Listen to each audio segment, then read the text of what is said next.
He was everything an empire could hope for: brave in battle, wise in council, adored by the people, and feared by his enemies. Soldiers whispered his name as their future sultan. The streets of Istanbul echoed with prayers for his reign. Even foreign kings braced themselves for the day this young lion would inherit the Ottoman throne. And yet, he never ruled. Instead, his life ended not on the battlefield, but inside his father's tent, ordered by the very man who had once held him as a child, Suleiman the Magnificent. Why would the greatest sultan in Ottoman history strangle the empire's brightest heir with his own hands? Was Mustafa a traitor plotting against his father, or a victim of one of the darkest betrayals in history? This is the forgotten story of Said Mustafa, the prince who should have been emperor, but whose crown was stolen before it touched his head. The Ottoman Empire stood at its golden peak.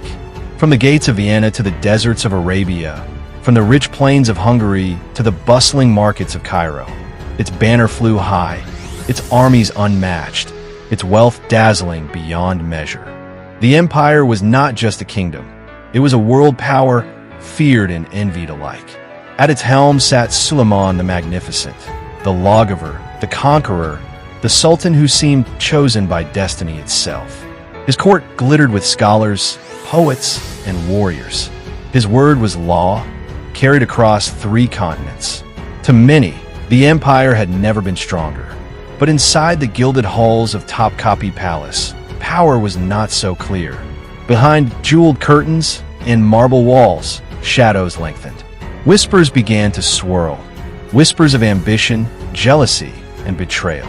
For while the empire looked unshakable from the outside, within its heart, a storm was gathering. Said Mustafa was no ordinary prince. From the moment he could walk, he carried himself like a warrior. On the battlefield, he was not hidden behind palace walls. He rode at the front, sword in hand, his courage igniting the men around him. Soldiers cheered his name, believing he was the future of the empire. Wherever he marched, victory seemed to follow. But it wasn't only his bravery that won hearts. Mustafa was charismatic. He spoke to the people, listened to their struggles, and gave them hope. To the janissaries, he was the prince who shared their hardships.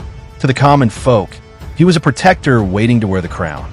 To many, he was not just the sultan's son. He was the empire's destiny. Yet destiny rarely comes without enemies.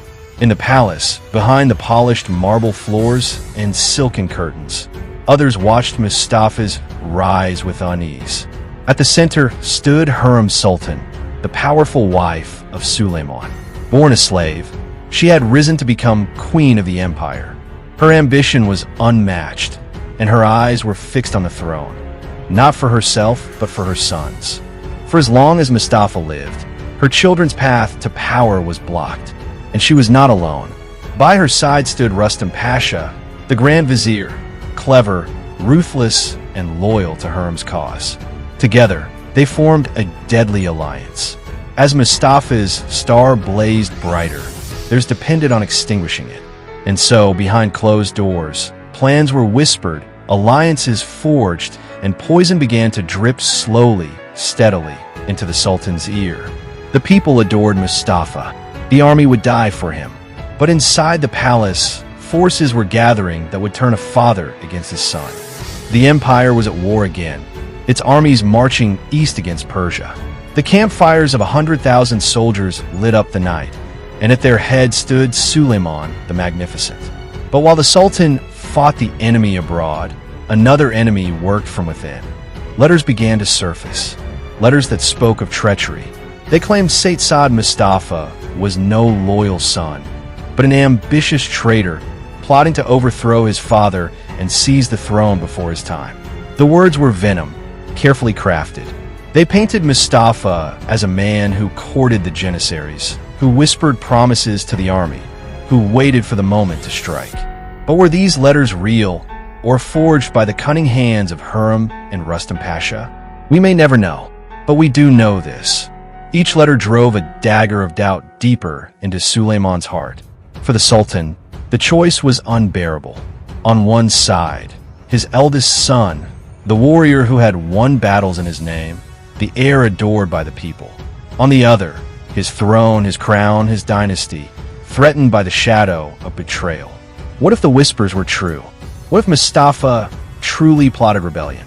To ignore it could mean civil war, a broken empire, perhaps even the end of his reign. But what if the whispers were lies? What if he was about to destroy the very future of his empire with his own hands? History hangs on fragile moments. And in this moment, Suleiman faced the cruelest question of all: trust his son or silence him forever. The summons came. Suleiman called for his son. Mustafa entered the imperial tent with the stride of a warrior, his armor gleaming, his head held high. He was certain his father would embrace him, certain that the poisonous whispers were nothing but lies that would vanish in the light of truth. Outside, the soldiers roared his name, their voices shaking the camp. Long live Mustafa! Long live the future sultan! They believed this meeting would seal his destiny. The empire's brightest star was about to take his rightful place beside his father. But inside, silence. The air was heavy, suffocating. Suleiman sat motionless, his face carved from stone, his eyes unreadable.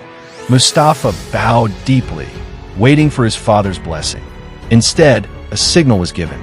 From the shadows, the Sultan's guards stepped forward. Their silk cords gleamed faintly in the dim light. For a moment, Mustafa stood frozen, disbelief in his eyes. Then it struck him. This was not a reunion. It was an execution.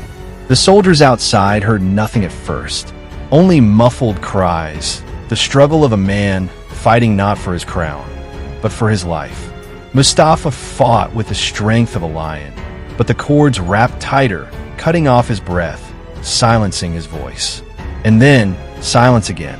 When the guards stepped back, the empire's brightest heir lay lifeless on the carpet of his father's tent. The news spread like wildfire. The camp, once thunderous with chants of Mustafa's name, fell into stunned silence. Hardened soldiers wept openly. Men who had faced death without fear now trembled at what they had witnessed.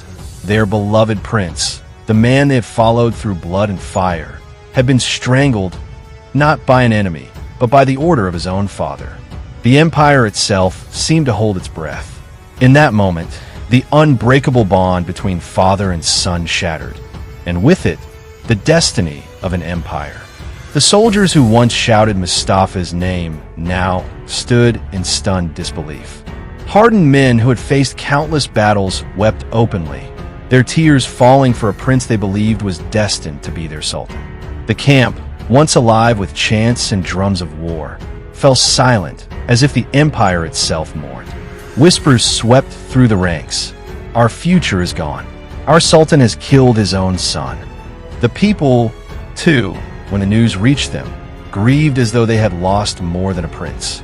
They believed they had lost their protector, their hope, their tomorrow. For Mustafa had been the heir not only to a throne, but to the hearts of the people. His death left a wound deeper than any battlefield defeat. And in his absence, Suleiman's other sons, born of Hurrem, proved weaker, less beloved, shadows of the warrior prince they had replaced. In time, the golden age of the Ottomans began to dim.